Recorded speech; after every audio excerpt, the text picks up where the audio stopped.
Hello दोस्तों, नमस्कार। Umed technical YouTube channel के माध्यम से एक बार फिर से समस्त ईपीएस 95 पेंशनर्स आप सबका हमारे नए वीडियो में स्वागत है। दोस्तों, आज हम बात करने वाले हैं एनएसी के टीम के द्वारा ईपीएस 95 पेंशनर्स के उच्च पेंशन के लिए क्या नया अपडेट है, और साथ ही साथ हम बात करने वाले हैं कि जो 1 मई आंदोलन होने वाला है उसका क्या निष्कर्ष निकल के सामने आया है। तो देखिए, खबर जो निकल के सामने आई है कि 1 मई को जो ईपीएस 95 पेंशनर्स हैं वो तो दिल्ली जाएंगे ही, आंदोलन करेंगे ही। लेकिन एनएसी की टीम के द्वारा क्या किया जा रहा है, क्या एनएसी के टीम के द्वारा भी इनका समर्थन किया जाएगा या नहीं किया जाएगा। लेटेस्ट खबर मैं आपको यहाँ पे बता दूं कि ईपीएस 95 पेंशनर्स के उच्च पेंशन के लिए जहाँ पे वर्दरे जी, जहाँ पे एनएसी की टीम के द्वारा कहा जा रहा है कि वर्दरे जी की जो पार्टी है एक राजनीतिक पार्टी है, और ईपीएस 95 पेंशनर्स को कब तक में पेंशन मिलेगी ये तो भगवान ही मालिक है। लेकिन यह है कि एनएसी का इसमें कोई रोल नहीं है। जो ईपीएस 95 पेंशनर्स है अगर उस पार्टी में सम्मिलित होते हैं या वहां जाके धरना प्रदर्शन या आंदोलन करते हैं तो उनकी स्वयं की जिम्मेदारी होगी।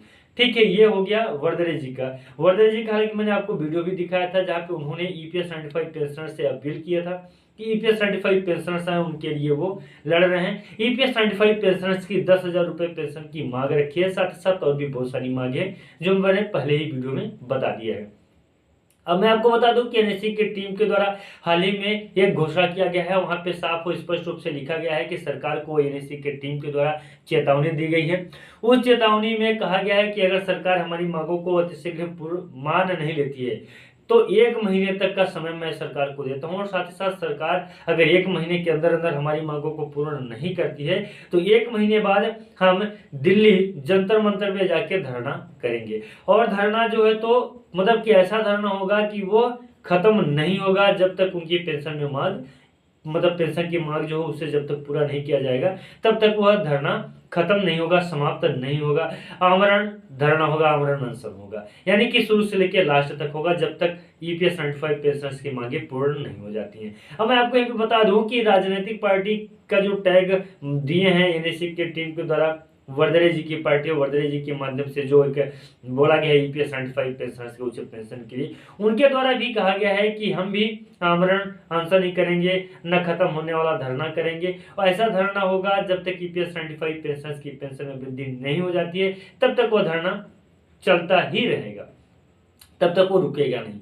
अब देखिए, सरकार की तरफ से देखिए ये जो अगर दिल्ली में ईपीएस 95 पेंशनर्स से चले जाते हैं, धरना करते हैं, आंदोलन करते हैं तो सरकार के लिए थोड़ा सा दबाव यहाँ पे बनेगा। सरकार को ये चाहिए कि ईपीएस 95 पेंशनर्स के लिए मतलब जितना जल्दी एक सही रास्ता जो निकलता है, सही रास्ता वो रास्ता निकाल के ईपीएस 95 पेंशनर्स काफी ज्यादा रोष में है सरकार से, तो उनको उनके रोष को शांत कराएं, उन्हें बढ़ी हुई पेंशन का लाभ दें ताकि ईपीएस 95 पेंशनर्स अपने जीवन को सुचारू रूप से जी सके या चल सके आगे। ईपीएस 95 पेंशनर्स का भी यही कहना है कि हमें हमारा जो तो बढ़ा हुआ पेंशन की राशि अगर हमको मिल जाता है तो हमें दिल्ली आने की कोई जरूरत नहीं है और हम दिल्ली नहीं जाएंगे।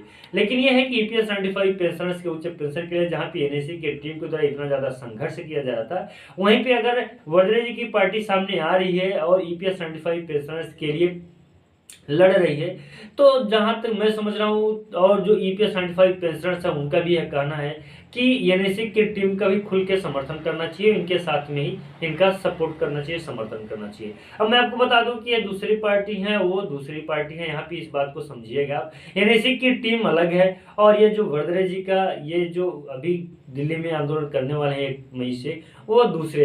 तो ये है कि अब एनएसी के टीम के द्वारा भाई इनका सपोर्ट और समर्थन नहीं किया जा रहा है, लेकिन इसके पीछे का क्या रीजन है ये खुल के सामने नहीं आया है।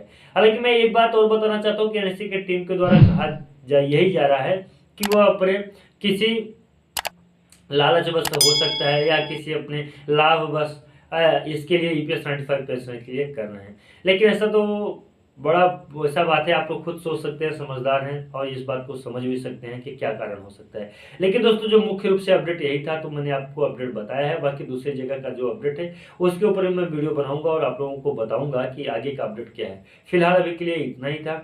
तो यह है कि एनएसी के टीम के द्वारा कुल मिला के 1 महीने तक का समय मांगा गया है। सरकार को इस बात की चेतावनी दी गई है कि 1 महीने के अंदर अंदर ईपीएस 95 पेंशन की पेंशन में वृद्धि करें, अन्यथा एनएसी की टीम के द्वारा जो जंतर मंतर में आंदोलन किया जाएगा। और वर्दरे जी के माध्यम से अभी 1 मई से ईपीएस 95 पेंशन के उच्च पेंशन के दिल्ली में आंदोलन किया जा रहा है। दोस्तों, इन दोनों खबरों में से आपको खबर कौन सा अच्छा लगा और आप जो तो क्या कदम उठाएंगे हमें कमेंट कर बताएं। ये जो अपडेट था सिर्फ मैंने अपडेट बताया है आप लोगों को।